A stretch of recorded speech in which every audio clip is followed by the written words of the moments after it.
अस्सलाम वालेकुम। उम्मीद है सब लोग खैरियत से होंगे। आज इंशाल्लाह हम अगला पार्ट स्टार्ट करने लगे हैं मैथ्स में। ओ लेवल्स IGCSE का नेक्स्ट चैप्टर स्टार्ट करने लगे हैं जो कि है सिमिलर फिगर्स। हमने एरिया, वॉल्यूम, सरफेस एरिया उसको कवर कर लिया, तो उसी के साथ हम सिमिलर फिगर्स को भी कवर कर लेंगे क्योंकि ये बहुत इंटरलिंक्ड है। ये फिगर्स हैं और फिगर्स जो हमने पिछले चैप्टर के अंदर पढ़ी हैं, पिछले सेक्शन के अंदर पढ़ी हैं, फिगर्स वही यूज़ होंगी और उन्हीं को फिगर्स को यूज़ करके ये वाला कॉन्सेप्ट अप्लाई होगा। अब सिमिलर फिगर्स हैं क्या? अच्छा, पहले हमारे सिलेबस के अंदर सिमिलर फिगर्स के साथ कॉन्ग्रुएंट फिगर्स भी होती थी, सिमिलैरिटी एंड कॉन्ग्रुएंसी। तो इस दफ़ा उन्होंने कॉन्ग्रुएंसी को ना बहुत ज़्यादा मतलब निकाल ही दिया तकरीबन, कह लें तो बहुत मामूली सा है। और वो फिर मैं उसके ऊपर टाइम नहीं वेस्ट कर रहा क्योंकि उसका बहुत सारे सालों से क्वेश्चन कोई आ भी नहीं रहा। तो हम सिमिलर फिगर्स का क्वेश्चन लाजमी हर पेपर के अंदर आता है। पेपर 2 में, पेपर 4 IGCSE और पेपर 1 पेपर 2 GCE, दोनों के पेपर के अंदर सिमिलैरिटी का क्वेश्चन लाजमी आता है। इसी के मार्क्स ज़्यादा होते हैं, यही आपको क्वेश्चन फंसाता भी है। तो हम इसी के ऊपर फोकस ज़्यादा करेंगे और इसी कॉन्सेप्ट को बेहतर तरीके से देखेंगे। अच्छा, सिमिलर फिगर्स, दो फिगर्स आपस में सिमिलर हैं if they have two figures are similar if they have, क्या चीज़ होनी चाहिए? Number 1, same shape. अगर उनकी शेप सेम है, एक ट्राइंगल है तो दूसरा भी ट्राइंगल हो। ट्राइंगल से मुराद ये, अगर एक राइट एंगल ट्राइंगल है तो दूसरा भी राइट एंगल ट्राइंगल होना चाहिए। ये नहीं कि एक इक्विलेटरल ट्राइंगल है और दूसरा राइट एंगल ट्राइंगल है, तो शेप डिफरेंट हो जाएगी। सेम शेप और सेम डायरेक्शन, उनकी डायरेक्शन भी सेम होनी चाहिए। Size can very, size change हो सकता है। एक छोटा राइट एंगल ट्राइंगल हो सकता है, एक बड़ा राइट एंगल ट्राइंगल हो सकता है, एक छोटा इक्विलेटरल ट्राइंगल हो सकता है, एक बड़ा इक्विलेटरल ट्राइंगल हो सकता है। अब ये जो सेम डायरेक्शन वाली बात है ना, सेम डायरेक्शन वाली बात अगर आप बुक खोलेंगे वहाँ पे कंडीशंस के अंदर कि दो फिगर्स आपस में सिमिलर हैं, उनकी सेम डायरेक्शन होना ज़रूरी है, ये चीज़ लिखी हुई है। लेकिन जब हम पेपर्स देखते हैं तो पेपर्स के अंदर हमें ऐसे क्वेश्चन मिलते हैं जहाँ पे दो फिगर्स आपस में सिमिलर हैं लेकिन उनकी डायरेक्शन सेम नहीं है, और वो एक दो क्वेश्चंस ही हैं, बहुत ज़्यादा क्वेश्चंस नहीं हैं लेकिन हैं इस तरह के क्वेश्चंस। अब हम पहले देखते हैं कि प्रूफ कैसे करते हैं कि दो फिगर्स आपस में सिमिलर। अब एग्जांपल दे देते हैं पहले। ये देखें, ये एक ट्राइंगल और ये एक और ट्राइंगल, ये दोनों राइट एंगल ट्राइंगल्स हैं, सेम शेप है, साइज डिफरेंट है, कोई बात नहीं, लेकिन डायरेक्शन भी सेम है कि इन दोनों का हाइपोटेन्यूज लेफ्ट साइड पर आ रहा है, इन दोनों का परपेंडिकुलर राइट साइड के ऊपर आ रहा है, तो दोनों की डायरेक्शन सेम हो रही है। साइज डिफरेंट हो सकता है, बिल्कुल हो सकता है। अब हमने प्रूफ, कि हम प्रूफ कैसे करते हैं कि दो फिगर्स सिमिलर हैं, इसका क्वेश्चन होता है। 2 मार्क्स का क्वेश्चन, 3 मार्क्स का IGCSE में, 2 मार्क्स का 1 मार्क का GCE के अंदर क्वेश्चन आता है। तो हमारे पास प्रूफ करने के लिए 3 चीज़ें होती हैं। Number 1, side angle side. अब साइड एंगल साइड, इसको SAS भी कहते हैं। ये साइड एंगल साइड क्या है? फॉर एग्जांपल हमारे पास ये दो ट्राइंगल्स हैं,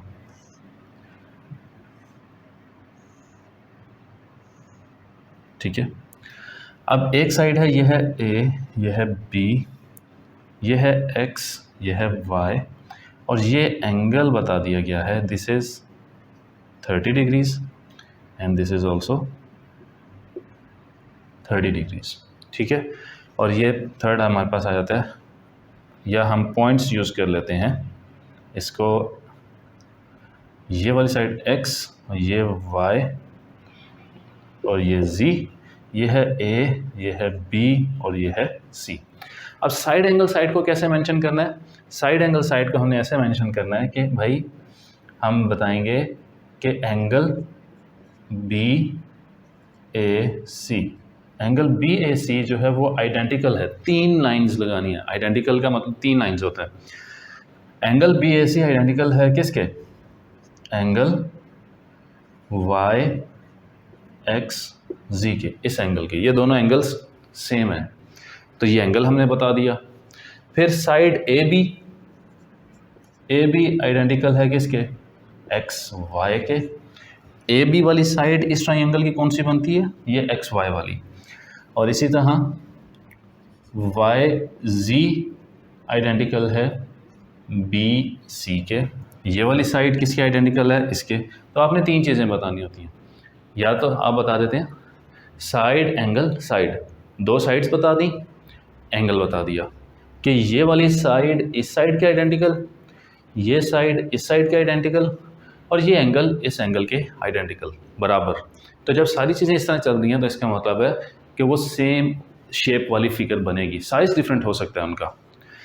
दूसरा प्रूफ करने के लिए हमारे पास क्या होता है? साइड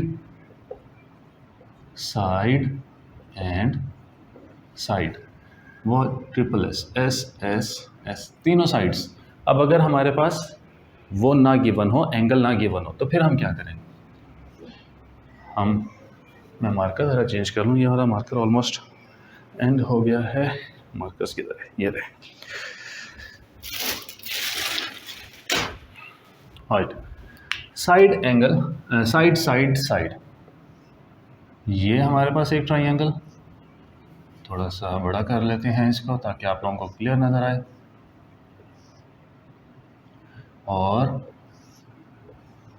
ये हमारे पास एक ट्राइंगल, ये ट्राइंगल है ए बी सी, ये ट्राइंगल है पी क्यू एंड आर। अब हमें जो ट्राइंगल हमारे पास जो गिवन है, हमारे पास जो ट्राइंगल गिवन है उनकी सिर्फ साइड्स गिवन है। वर्टिसेस, ये जो एजेस होते हैं ना, इनको हम वर्टिसेस कहते हैं। हमारे पास सिर्फ वर्टिसेस गिवन है, हमने इनको यूज़ करना है और यूज़ करके प्रूफ करना है कि ये सिमिलर हैं या नहीं हैं। कैसे करेंगे? सिर्फ साइड्स को बता देंगे आपस में। ए बी, अगर हम साइड ए बी की बात करते हैं, थोड़ा सा इसकी निब मोटी कर लें ताकि थोड़ा सा ये बेहतर लिखना शुरू हो जाए।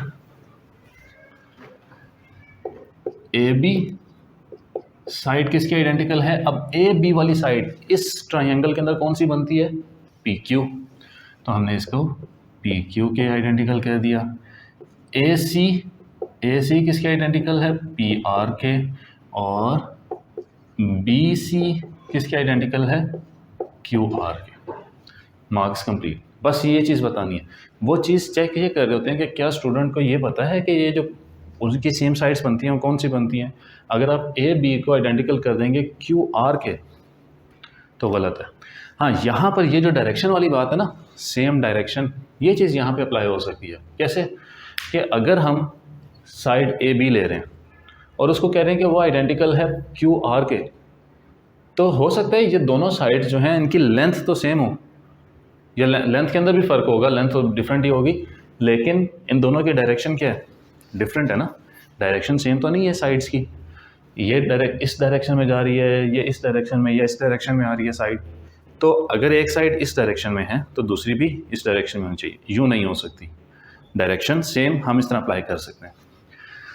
तो ये दूसरा पार्ट हो गया। थर्ड वन में क्या है? एंगल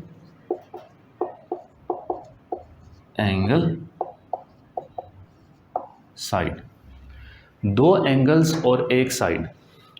हमारे पास एक ट्राइंगल है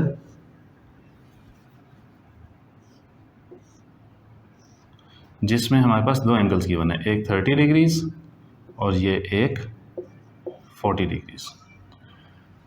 ए बी और सी। एक और ट्राइंगल,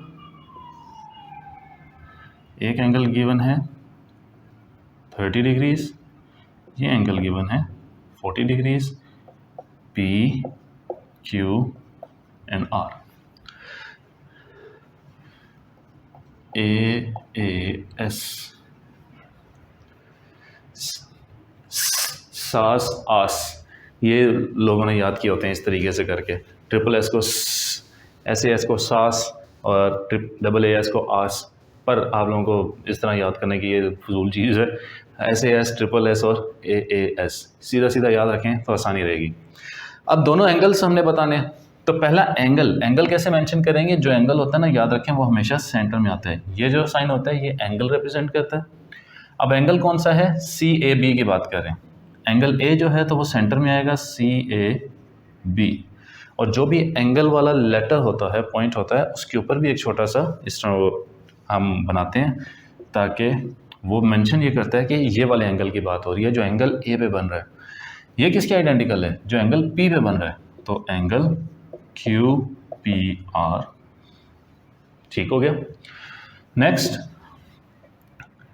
ए सी बी, अब एंगल सी पे आ रहा है तो ये किसके आइडेंटिकल हो गया? ये हो गया जो एंगल क्यू पे बन रहा है, तो पी क्यू आर। और अब एक साइड, हम साइड ए बी भी ले सकते हैं, बी सी, अगर आपको जो भी साइड गिवन है, अगर ए बी गिवन है तो ए बी ले लें, सी बी गिवन है सी बी ले लें, तो हम ए बी ले लेते हैं। तो angle A, side A B is identical to P R. Side A B identical to P R. ये तीन तरह के ऑप्शंस हो सकती हैं। तीनों अप्लाई करना ज़रूरी नहीं है, आपने अपनी फिगर देखनी है वहाँ पे जो क्वेश्चन के अंदर गिवन है, और फिगर को देख के आपने ये डिसाइड करना है ना, अच्छा मुझे दो साइड्स और एक एंगल गिवन है, मैं वो मेंशन कर दूँ। मुझे सिर्फ तीनों साइड्स गिवन है तो मैं इस तरह मेंशन कर दूँ। अगर मुझे दो एंगल्स और एक साइड गिवन है तो हम इस तरीके से प्रूफ कर लेंगे। ठीक हो गया? तो ये था बेसिक सिमिलैरिटी का। अब आ जाते हैं फाइंडिंग साइड्स। हमने साइड्स फाइंड करनी होती। साइड्स कैसे फाइंड करते हैं? एक ट्राइंगल है हमारे पास और एक उससे थोड़ा बड़ा ट्राइंगल है हमारे पास। इसको भी थोड़ा सा बड़ा कर लें यार, ठीक है। ये है ए बी सी, ये है पी क्यू एंड आर, दोनों राइट एंगल ट्राइंगल्स। हमें एक ट्राइंगल यहाँ पे हमें चीज़ गिवन है 3, यहाँ पे हमें ये चीज़ गिवन है 5, या इसको करते हैं 9। और हमें इस छोटे वाले ट्राइंगल की ये वाली साइड गिवन है, ये हमारे पास है 5। हमने फाइंड करनी है वैल्यू x के दो फिगर्स आपको गिवन है, और इन दोनों फिगर्स के अंदर एक फिगर के अंदर दो वैल्यूज़ गिवन है, एक फिगर के अंदर एक वैल्यू गिवन है, और दूसरी हमने फाइंड करनी है। और ये बता दिया गया है कि ये दोनों फिगर्स जो हैं वो सिमिलर हैं। तो सिमिलर के अंदर हमने सबसे पहली चीज़ जो देखनी होती है वही कि एक फिगर की साइड दूसरी फिगर की कौन सी साइड बनती है। पहली फिगर की साइड ए बी, दूसरी फिगर की साइड पी क्यू बनती है। तो जब फाइंडिंग साइड्स हम फाइंड कर रहे होते हैं ना, तो इसके अंदर सबसे पहले आपने जो दोनों फिगर्स के अंदर सेम साइड्स की वैल्यूज़ गिवन है उनको लेना है। जिस तरह यहाँ पर इस फिगर के अंदर ए बी और इस फिगर के अंदर पी क्यू, यही दो सेम साइड्स बनती हैं। इन दोनों की वैल्यूज़ हमें गिवन है तो हम इनकी रेशो ले लेते हैं, 3:9, जिससे हमें यह पता लगता है कि फिगर्स का आपस में किस रेशो के हिसाब से ये दोनों, इनका साइज़ जो है वो डिफ़र कर रहा है। ए बी की साइड आ रही है 3, पी क्यू की साइड आ रही है 9। अब ए बी वाली साइड की जो ए सी है वो है 5, हमने पी आर फाइंड करना है, तो वो हमारे पास है x, हम इसको कर देंगे क्रॉस मल्टीप्लाई।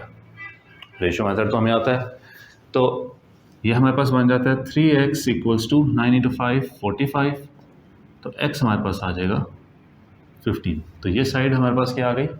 15। अब यहाँ पर एक इम्पॉर्टेंट चीज़, फॉर एग्ज़ाम्पल अगर आपको ये x फाइंड करने के बजाय उन्होंने x लिखा होता है यहाँ पे, तो क्या अब हम ये वाली चीज़ यूज़ कर सकते थे? नहीं कर सकते थे। उसकी वजह क्या है? उसकी वजह ये है, बल्कि चलो ये वाला हम ये वाली क्वेश्चन की भी हम प्रैक्टिस कर लेते हैं। ठीक है।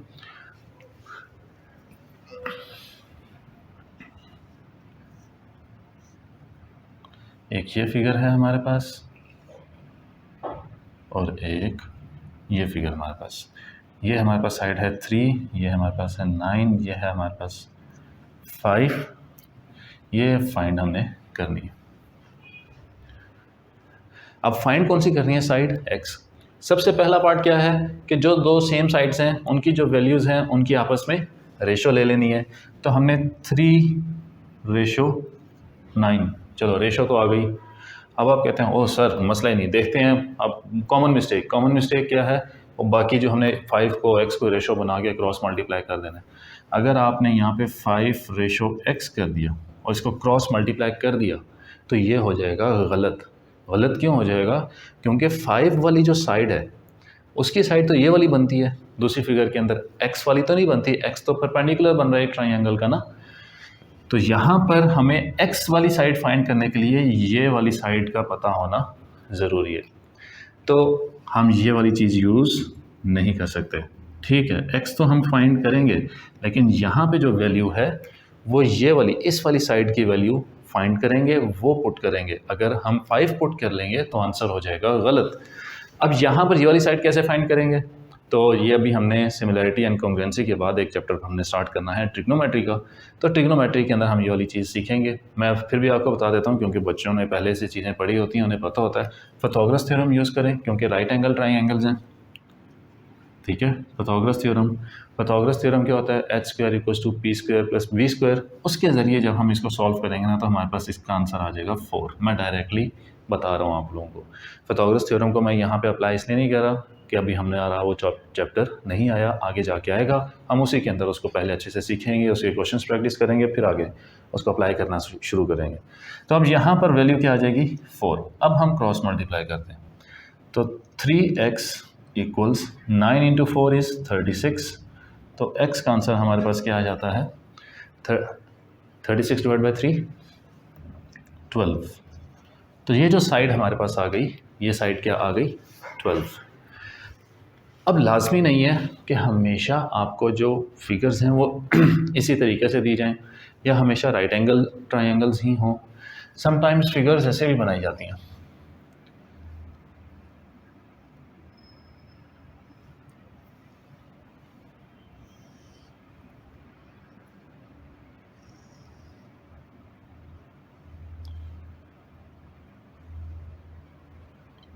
A B C X Y और A से लेके B तक की जो वैल्यू है वो हमें बता दी गई है, दैट इज़ 14। और C से लेके B तक की जो वैल्यू है दैट इज़ 8 और ये है 4। फाइंड क्या करना है? फाइंड हमने करना है वैल्यू ऑफ P। ये जो साइड P है इसकी वैल्यू फाइंड करनी है और हमने फाइंड करना है YC। चलो यहाँ पे लिख देते हैं फाइंड। हमने फाइंड करनी है क्या क्या वैल्यू फाइंड करनी है? एक वैल्यू फाइंड करनी है AX, साइड AX फाइंड करनी है। साइड AX कैसे फाइंड करेंगे? साइड AX का मतलब है यहाँ से लेके यहाँ तक। अब उन्होंने बताया कि देयर आर 2 ट्राइंगल्स। एक ट्राइंगल है हमारे पास AXY, या इसको हम कैपिटल में लिख लें तो बेहतर रहेगा, X और Y। AXY हमारे पास एक ट्राइंगल है और क्या this triangle is similar to A, B and C। AXY similar है किसके? ABC के। तो हम ये क्या बात हुई? अब आपने इस चीज़ को फिगर को गौर से देखना है। इस तरह का क्वेश्चन बहुत ज़्यादा है कि एक ये छोटा ट्राइंगल और एक ये बड़ा ट्राइंगल। तो स्टार्टिंग में प्रैक्टिस करने के लिए जब प्रैक्टिस कर रहे होंगे ना तो आपने क्या करना है, आपने ये दोनों ट्राइंगल्स अलग अलग बना लेने हैं जब तक आप लोगों की प्रैक्टिस ज़्यादा नहीं हो जाती। ये हो गया A, ये X और ये Y, और फिर यहीं पे एक और बड़ा ट्रायंगल बना लें जो कि बन जाता है ए, बी और सी। ए एक्स हमें नहीं पता, जो वैल्यूज़ पता है ना वो लिख लेते हैं। एक्स और वाई की वैल्यू पता है वो है 4, ए और बी की वैल्यू पता है वो है 14, बी और सी की वैल्यू पता है दैट इज़ 8। ठीक है, अब इसके अकॉर्डिंग हमने वैल्यूज़ फाइंड करनी है। पहले क्या फाइंड करना था, पहले ही हमने वैल्यू फाइंड करनी थी ए एक्स की। ए एक्स की वैल्यू, ए एक्स ये वाली वैल्यू फाइंड करनी है। तो अब हमारे लिए काम ज़रा हो गया आसान। अब हम ए एक्स की वैल्यू फाइंड कर सकते हैं। क्यों? क्योंकि हमारे पास दोनों ट्राइंगल्स के अंदर जो सेम साइड्स बनती हैं वो दो वैल्यूज़ हमारे पास पता है, हमें पता है एक्स और वाई की वैल्यू हमें पता है, बी और सी की वैल्यू हमें पता है। तो एक्स और वाई रेशो कर लेते हैं बी और सी से। तो मतलब ये है कि 4 रेशो बी और सी की वैल्यू क्या आ रही है 8। और उसके बाद जब हमने ए एक्स की वैल्यू फाइंड करनी है तो ए एक्स की वैल्यू फाइंड करने के लिए हमारे पास ए बी की वैल्यू हमें पता है। जब ए बी की वैल्यू हमें पता है तो हम वो फाइंड कर सकते हैं। ए बी हमारे पास आ रहा है 14 और यहाँ से ए एक्स हमने फाइंड करना है तो यहाँ पे हम इसको ए एक्स लिख देते हैं। क्रॉस मल्टीप्लाई किया, ये हमने इसको ए एक्स लिख दिया। अब इसको क्या करेंगे, क्रॉस मल्टीप्लाई। क्रॉस मल्टीप्लाई कर लिया तो 8 ए एक्स इक्वल्स 4 इंटू 14 और 8 उधर जाके डिवाइड हो जाएगा तो ए एक्स की वैल्यू हमारे पास जो आनी चाहिए वो आनी चाहिए 7। वो क्या आएगी 7 आ जाएगी। ठीक हो गया। तो ये हमारे पास चीज़ आ गई ए एक्स की वैल्यू। ए एक्स की वैल्यू आ गई हमारे पास 7। अब अगर नेक्स्ट पार्ट के अंदर हमारे पास जो क्वेश्चन है वो ये कहते हैं, वो कहते हैं फाइंड करें वैल्यू ऑफ, अगर हमारे पास कोई एक वैल्यू उन्होंने गिवन है यहाँ से, लेट्स से कि ये वाली एक वैल्यू गिवन है, this is 6 A Y. A Y हमें पता है वो है 6। अब क्वेश्चन ये है फाइंड करें वैल्यू ऑफ वाई सी। यहाँ से यहाँ तक पता है y और c की वैल्यू फाइंड करनी है। अब y और c को अगर आप डायरेक्टली रेशो मेथड से देखना चाहोगे तो किसी के साथ वो नहीं मिलती, उसकी जो साइड है वो कोई भी इस तरह की फिगर ही नहीं, क्योंकि अगर हम सिर्फ y और c को देख लें तो वो तो y x b c ये तो एक ट्रेपीजियम बनता है, तो हमारे पास तो ट्रेपीजियम वाला तो कोई चक्कर ही नहीं है यहाँ पे, वो तो ट्राइंगल्स हैं। तो y c फाइंड करने के लिए अगर मैं ये करूँ कि मैं A से लेके C तक वैल्यू फाइंड कर लूँ, जो कि मैं इस ट्रायंगल के ज़रिए फाइंड कर सकता हूँ, और फिर उसमें से 6 माइनस कर दूँ, ये हो सकता है ना। तो हम ये करते हैं। यहाँ पर हमारे पास जो आंसर आ रहा है 6 और AC ये यूज़ करना है। अब हम चाहें तो 7 और 14 भी यूज़ कर सकते हैं, 4 और 8 भी यूज़ कर सकते हैं। तो मैं 4 रेशो 8 यूज़ करता हूँ, दो साइड्स दोनों परपेंडिकुलर्स, और परपेंडिकुलर्स के साथ हाइपोटेन्यूज को देख लेते हैं। ये वाली साइड आ रही है 6 तो ये वाली साइड क्या होगी x। क्रॉस मल्टीप्लाई किया तो हमारे पास x का आंसर आ जाएगा 12। तो मतलब AC हमारे पास आ गई 12। AC क्या हो गया 12। जब AC 12 आ गई तो YC हमारे पास क्या आएगा, YC भी हमारे पास 6। तो YC equals 12 minus 6 which is 6।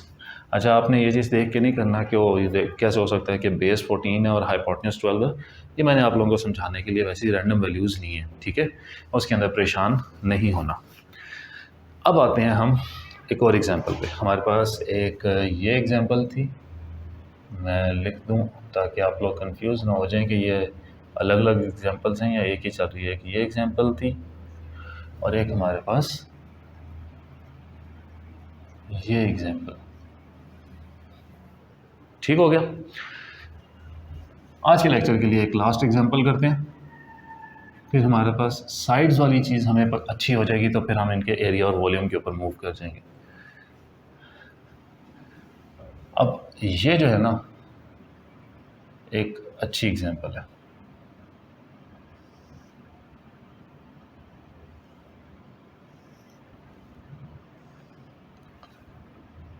और ये तो इस तरह का क्वेश्चन आप जिन लोगों ने अगर कोई टॉपिकल्स वगैरह प्रैक्टिस किए हैं अभी तक, थोड़े से कुछ होते हैं ना जिनको पहले से होता है कि हम एडवांस में थोड़े पास्ट पेपर्स के क्वेश्चंस कर लें, जिन्होंने टॉपिकल्स किए ना उन्होंने ये क्वेश्चन लाजमी देखा होगा। ये है ए, ये है बी, ये है सी, ये है डी और ये है हमारे पास पॉइंट जी। हमें ए और बी की वैल्यू पता है दैट इज़ 12 और हमारे पास सी डी भी हमें पता है दैट इज़ 4।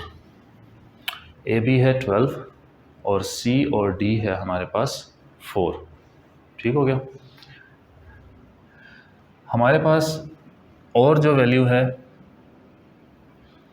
वो हमारे पास आ रही है सी और जी की वैल्यू, सी और जी की वैल्यू, सी और जी की वैल्यू हमारे पास आ जाती है, हम इसको कर देते हैं 2 और ए और जी की वैल्यू जो हमारे पास बनती है, अगर हम इसको 2 रख लेते हैं और उसको हम ए और जी की वैल्यू को हम कर लेते हैं 9।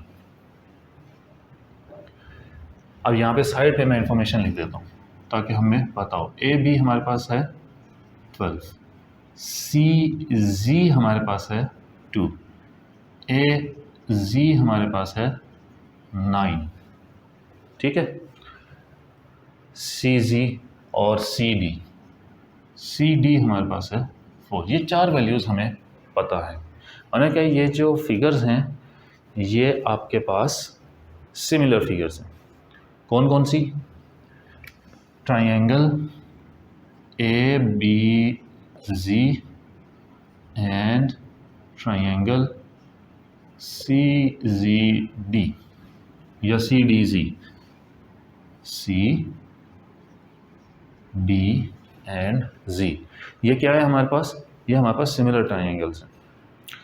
तो सिमिलर ट्राइंगल्स हैं तो लेकिन ये तो सिमिलर, अब यहाँ पर ना ये वाला पॉइंट इंपॉर्टेंट होता है, सेम डायरेक्शन वाला। अब ट्राइंगल तो सिमिलर है, अगर आप डायरेक्टली देखेंगे तो आप मुझे देख के ये कहेंगे सर देखें सी जी और बी जी, ये जो साइड्स है ना ये सिमिलर है, ये सेम साइड्स बनती हैं। ए जी और डी जी ये सिमिलर बनती हैं। ये कॉमन मिस्टेक है, ये सिमिलर नहीं बनती, क्योंकि आपने जब भी इस तरह की फिगर को देखनी है ना जिसमें पुट्ठी डायरेक्शंस हैं तो उनको पहले सेम डायरेक्शन के अंदर बना लें, डायरेक्शन उनकी सेम कर लें। चाहे तो सी डी जी का जो ट्राइंगल है उसको ए बी जी के ट्राइंगल के मुताबिक उसकी डायरेक्शन चेंज कर लें, या ए बी जी का जो ट्राइंगल है उसको दूसरी तरह घुमा लें। वो कैसे देखेंगे कि यार देख, सिंपल सी बात है कि ए बी जी इसका जो पॉइंटेड ये जो नोक है ये नीचे की तरफ आ रही है और सी डी जी इसकी नोक यूँ ऊपर की तरफ जा रही है, या दोनों की नोक नीचे की तरफ कर लें, दोनों की नोक कॉर्नर जो है वो अपवर्ड्स कर लें। तो मैं दोनों को ट्राइंगल को अलग अलग बना लेता हूँ। मैं यूँ कर लेता हूँ,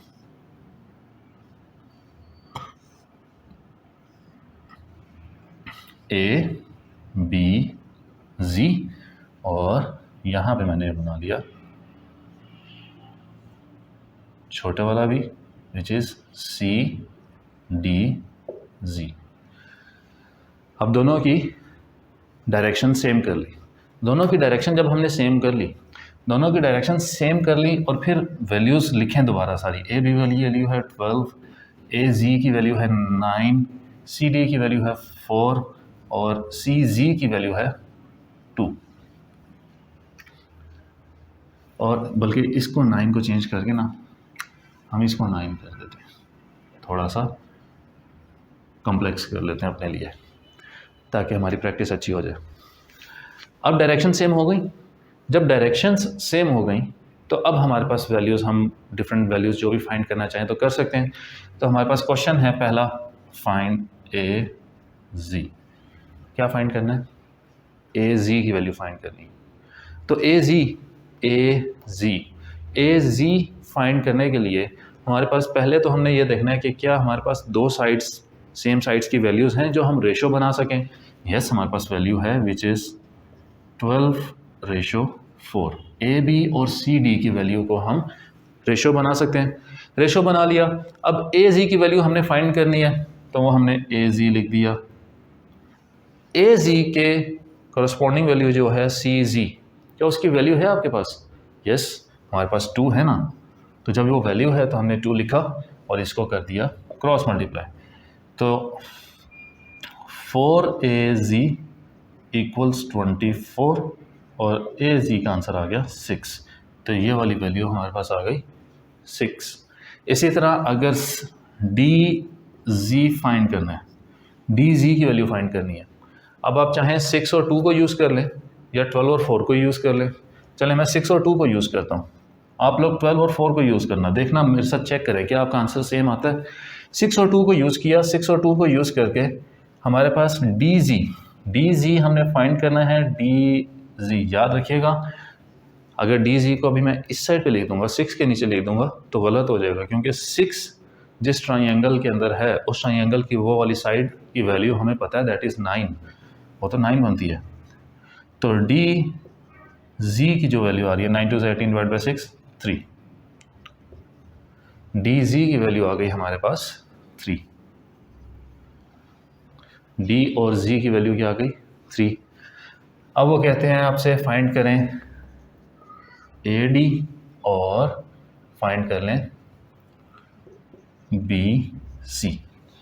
AD, A से लेकर D तक कंप्लीट वैल्यू फाइंड करनी है, तो हम यहाँ से सारी वैल्यूज़ उठा लेंगे। AZ हमें पता है, यस AZ है हमारे पास 6, DZ हमें पता है, DZ है हमारे पास 3, तो 6 + 3 AD हमारे पास आ जाएगा 6 + 3 विच इज़ 9। B और C फाइंड करना है, B और C तो हमें ऑलरेडी पता है 9 और 2, तो 9 + 2 विच इज़ 11। तो ये था डिफरेंट साइड्स, डिफरेंट तरह की फिगर्स को यूज़ करके जब हमारे पास फिगर्स होती हैं तो उसके अंदर कैसे हम साइड्स फाइंड करते हैं सिमिलरिटी एंड कॉन्ग्रुएंसी के अंदर। तो ये साइड्स को फाइंड करना ये इंपॉर्टेंट है, ये बहुत इंपॉर्टेंट है, पता होना चाहिए कि साइड हम कैसे फाइंड करते हैं। अगर इसकी प्रैक्टिस आपकी अच्छी होगी ना, तो फिर आप इससे जो अगला पार्ट है ना सिमिलरिटी एंड कॉन्ग्रुएंसी के अंदर, area and volume of similar figures, वो इम्पॉर्टेंट होता है। वो क्वेश्चन आता है पेपर के अंदर, वो ज़्यादा आता है क्वेश्चन, क्योंकि उसके अंदर ऑटोमेटिकली आपको पहले साइड्स फाइंड करनी पड़ती हैं। अगर साइड्स फाइंड नहीं करोगे तो वो area and volume of similar figures आप फाइंड नहीं कर सकोगे। तो अगले लेक्चर के अंदर हमने वो चीज़ करनी है, तो आप लोग ये लेक्चर देख के अगला लेक्चर मूव करने से पहले बुक में से क्वेश्चंस निकालिएगा, या पास पेपर्स में से, पास पेपर में नहीं बुक में से कर लें ज़्यादा बेहतर है, क्योंकि पास पेपर के अंदर तो वो एरिया और वॉल्यूम भी आ जाएगा। तो बुक में से ज़रा सिर्फ साइड्स फाइंड करने के क्वेश्चंस थोड़े से प्रैक्टिस कर लें, ताकि इसकी प्रैक्टिस आपकी अच्छी हो जाए, फिर area and volume of similar figures वाला लेक्चर देखिएगा। ठीक हो गया, मिलते हैं अगले लेक्चर में, ख्याल रखें अपना, अल्लाह हाफ़िज़।